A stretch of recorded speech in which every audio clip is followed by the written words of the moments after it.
విష్ణు సహస్రనామము 71వ శ్లోకము. బ్రహ్మణ్యో బ్రహ్మకుత్ బ్రహ్మ బ్రహ్మ బ్రహ్మ వివర్ధన బ్రహ్మవిత్ బ్రాహ్మణో బ్రహ్మి బ్రహ్మజ్ఞో బ్రాహ్మణ ప్రియ. ఓం బ్రహ్మణ్యాయ నమః.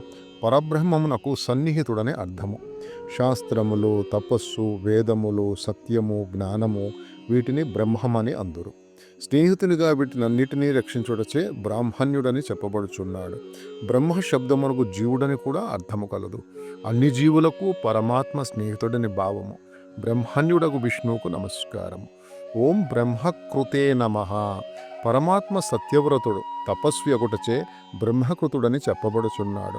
బ్రహ్మకృతునకు నమస్కారము. ఓం బ్రహ్మయ నమః. సృష్టికర్త అని అర్థము. నారాయణుడు క్రియాశక్తిశీలుడు. క్రియాశక్తి వలన ఈ విశ్వమునకు సృష్టికర్త అగుచున్నాడు.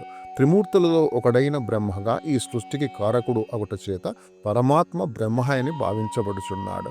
బ్రహ్మకు నమస్కారం. ఓం బ్రహ్మణే నమః. అతిపెద్దది, విస్తారమైనది అని అర్థము. సర్వవ్యాపకుడు అగుటచే పరమాత్మ బ్రహ్మ అని భావింపబడుతున్నాడు. బృహత్వాత్ బ్రహ్మ అని శృతివాక్యము. సత్యం, జ్ఞానం, అనంతం బ్రహ్మ అని తైత్రీయ ఉపనిషత్తు పరమాత్మ యొక్క సచిదానంద స్వరూపమును వివరించుచున్నది. మరియు విష్ణు పురాణము ఆత్మ సంవేద్యం తజ్ఞానం బ్రహ్మ సంగీతం అని తెలియచెప్పుచున్నది. ఇంద్రియ జనిత ద్వంద్వముల నుండి ఉద్ధరించి దివ్యానుభవం కలిగించుందే బ్రహ్మ అనే భావము. బ్రహ్మకు నమస్కారము. ఓం బ్రహ్మవిత్ వర్ధనాయ నమః. సత్యము, జ్ఞానము, తపస్సు, వేదములు మొదలగు వానిని పెంపొందించువాడు బ్రహ్మ వివర్ధుడనని భావము. నారాయణుని అనుగ్రహ వర్షమున శరణాగతులైన భక్తులు పైన వివరించిన వాటిని పెంపొందించుకొని అభివృద్ధి గావించుకొనుటచే బ్రహ్మ వివర్ధనుడని పరమాత్మ తెలియబడుచున్నాడు. బ్రహ్మ వివర్ధునకు నమస్కారం. ఓం బ్రహ్మ విదే నమః. బ్రహ్మమును తెలిసిన వాడని అర్థము. వేదాంగములు వాటి వ్యాఖ్యలకు కర్త పరమాత్మ. గీత పురుషోత్తమ ప్రాప్తియుగమందు వేదాంతకృద్వేద విదేవచాహం అని శ్రీకృష్ణుడు చెప్పి ఉన్నాడు. నేనే వేదాంగములకు గ్రంథకర్తను అగుట వలన వాటిని సంపూర్ణముగా తెలియదు అని అర్థము. వేదములే బ్రహ్మ అని చెప్పబడినది. అనగా బ్రహ్మమును పరమాత్మయే తెలియగలడు. జాగ్రత్త అవస్థలోనున్న ఏ రీతిగా జాగ్రత్త అవస్థను తెలియచున్నారో అదే విధముగా బ్రహ్మమును బ్రహ్మ మాత్రమే తెలియగలడు. అహంకారపూరితుడైన జీవాత్మ మనోబుద్ధి ఇంద్రియములు అధిగమించిన కానీ బ్రహ్మను తెలియజాలడు. మనోబుద్ధి ఇంద్రియములు అధిగమించిన స్థితినే బ్రహ్మత్వమందురు. ఆ స్థితి యందు అహంకారం ఉండదు. అనగా జీవాత్మ పరమాత్మ అగును. అందుచే బ్రహ్మత్వ స్థితి అందే బ్రహ్మను తెలియగలమని భావము. బ్రహ్మవిధునకు నమస్కారము. ఓం బ్రాహ్మణాయ నమః.